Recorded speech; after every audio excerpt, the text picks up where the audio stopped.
ಇಂಡಿಯಾದಲ್ಲಿ RCB ಆಟಗಾರರನ್ನ ಕಡೆಗಣಿಸಲಾಗ್ತಾ ಇದೆ. BCCI RCB ಆಟಗಾರರಿಗೆ ಅನ್ಯಾಯ ಮಾಡ್ತಾ ಇದೆ ಅಂತ ಹೇಳ್ಬಿಟ್ಟು ಏನು ಲಾಸ್ಟ್ IPL ಸೀಸನ್ ಆಯಿತು, ಸೀಸನ್ 19, ಅವಾಗ್ಲಿಂದ ಈ ಒಂದು ಮಾತು ಕೇಳಿ ಬರ್ತಾ ಇದೆ. ಯಾಕಂತ ಹೇಳಿದ್ರೆ ಸತತ 2 IPL ಟ್ರೋಫಿಗಳನ್ನು ಗೆದ್ದಿರುವಂತಹ RCB ತಂಡದಿಂದ ಒಬ್ಬನೇ ಒಬ್ಬ ಆಟಗಾರ ಕೂಡ ಟೀಮ್ ಇಂಡಿಯಾದಲ್ಲಿ ಇಲ್ಲ.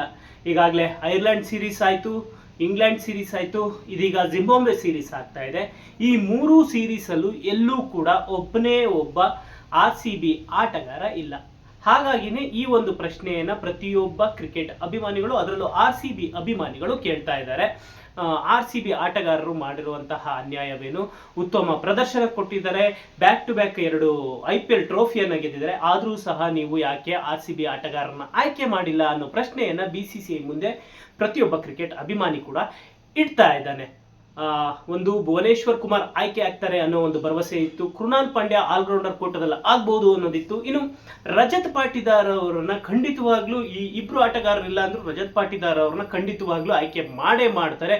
3 ಅಥವಾ 4ನೇ ಕ್ರಮಾಂಕಕ್ಕೆ ಈತ ಬೆಸ್ಟ್ ಆಟಗಾರ ಅನ್ನೋದನ್ನ ಎಲ್ಲರೂ ಹೇಳ್ತಾ ಇದ್ರು. ಆದ್ರೆ ಈ 3 ಜನ ಆಟಗಾರರನ್ನ ಪರಿಗಣಿಸಿಲ್ಲ. ಆದ್ರೆ IPL ನಲ್ಲಿ ಒಂದೇ ಒಂದು ಬಾಲನ್ನು ಮಾಡಿದಂತಹ ಕೆಲ ಆಟಗಾರರನ್ನ ಟೀಮ್ ಇಂಡಿಯಾದಲ್ಲಿ ಸೆಲೆಕ್ಟ್ ಮಾಡಲಾಗಿದೆ. ಹೀಗಿರಬೇಕಾದ್ರೆ ಇದೀಗ ಒಬ್ಬ ಮಾಜಿ ಆಟಗಾರ BCCI ಅವರ ಈ ಒಂದು ನಿರ್ಧಾರದ ಬಗ್ಗೆ ತುಂಬಾ ಕೋಪಗೊಂಡು ಒಂದಿಷ್ಟು ಮಾತನಾಡಿದ್ದಾರೆ. ಅದು ಬೇರೆ ಯಾರು ಅಲ್ಲ, ಇನ್ನು 97, 2003-4 ತನಕ ಒಂದು ರೀತಿಯಲ್ಲಿ ಟೀಮ್ ಇಂಡಿಯಾದಲ್ಲಿ ಓಪನರ್ ಆಗಿ ಟೀಮ್ ಇಂಡಿಯಾಗೆ ಭರವಸೆ ಮೂಡಿಸಿದ್ದಂತಹ ಎಡಗೈ ದಾಂಡಿಗ ಸಡ್ಗೋಪಲ್ ರಮೇಶ್ ಅವರು ಈಗ ಈ ವಿಚಾರದ ಬಗ್ಗೆ ಮಾತನಾಡಿದ್ದಾರೆ.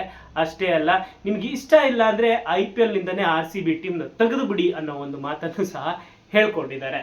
ಅವ್ರ ಪ್ರಕಾರ RCB ಟೀಮ್ ಏನ್ ಮಾಡಿದೆ, ನಿಮಗೆ RCB ಆಟಗಾರರು ಯಾವ ಅನ್ಯಾಯ ಮಾಡಿದ್ದಾರೆ, ಯಾಕೆ ಈ ರೀತಿಯ ಒಂದು ಹೀನಾಯವಾದ ಒಂದು ಕೃತ್ಯವನ್ನ ನೀವು ಮಾಡ್ತಾ ಇದ್ದೀರಾ, ಯಾಕೆ ಅವ್ರನ್ನ ಕೀಳಾಗಿ ನೋಡ್ತಾ ಇದ್ದೀರಾ RCB ತಂಡವನ್ನ, RCB ಆಟಗಾರನ ಅನ್ನೋ ಒಂದು ಪ್ರಶ್ನೆಯನ್ನ ಸಡ್ಗೋಪಾಲ್ ರಮೇಶ್ ಅವರು ಮಾಡಿದ್ದಾರೆ. ಸತತವಾಗಿ ಬ್ಯಾಕ್ ಟು ಬ್ಯಾಕ್ 2 IPL ಟ್ರೋಫಿಯನ್ನ ಗೆದ್ದಿದ್ದಾರೆ. ಆದರೂ ಸಹ ನಿಮಗೆ ಆ ತಂಡದಿಂದ ಒಬ್ಬನೇ ಒಬ್ಬ ಆಟಗಾರನನ್ನು ಸಹ ಆಯ್ಕೆ ಮಾಡುವಂತಹ ಮನಸ್ಸು ನಿಮಗೆ ಯಾಕೆ ಬರ್ತಾ ಇಲ್ಲ? RCB ಮಾಡಿರುವಂತಹ ತಪ್ಪಾದ್ರೂ ಏನು, ಅವ್ರಿಗೆ ಯಾಕೆ ನೀವು ಅನ್ಯಾಯವನ್ನ ಮಾಡ್ತಾ ಇದ್ದೀರಾ ಅನ್ನೋ ಒಂದು ಮಾತನ್ನ ಇದೀಗ ರಮೇಶ್ ಅವರು ಹೇಳ್ಕೊಂಡಿದ್ದಾರೆ. ಅಷ್ಟೇ ಅಲ್ಲ, ನಿಮಗೇನಾದ್ರೂ ಅಷ್ಟು RCB ಮೇಲೆ ಇಷ್ಟ ಇಲ್ಲ, RCB ಕಂಡ್ರೆ ಆಗಲ್ಲ ಅನ್ನೋ ಒಂದು ವಿಚಾರ ಏನಾದ್ರು ಇದ್ರೆ ಅವ್ರನ್ನ IPL ಇದರಿಂದನೇ ತಂಡವನ್ನೇ ತೆಗೆದು ಬಿಡಿ, ಯಾಕೆ ಅವ್ರನ್ನ ಇಟ್ಕೊಂಡಿದ್ದೀರಾ? ಆ ರೀತಿಯ ಒಂದು ಅನ್ಯಾಯವನ್ನ ಮಾಡಬೇಡಿ. ಒಂದು ಉತ್ತಮ ಪ್ರದರ್ಶನ ಕೊಟ್ಟು ಬ್ಯಾಕ್ ಟು ಬ್ಯಾಕ್ 2 ಟ್ರೋಫಿಯನ್ನ ಗೆದ್ದ ಮೇಲೂ ಸಹ ನಿಮಗೆ ಆ ತಂಡದಿಂದ ಆಟಗಾರನ ಆಯ್ಕೆ ಮಾಡೋ ಮನಸ್ಸು ನಿಮಗೆ ಬರಲ್ಲ ಅಂತ ಹೇಳಿದ್ರೆ ಏನು ನಿಮ್ಮ ಒಂದು ಉದ್ದೇಶ ಅನ್ನೋ ಒಂದು ಮಾತನ್ನ ಈಗ ಸಡ್ಗೋಪಾಲ್ ರಮೇಶ್ ಅವರು ಹೇಳ್ಕೊಂಡಿದ್ದಾರೆ.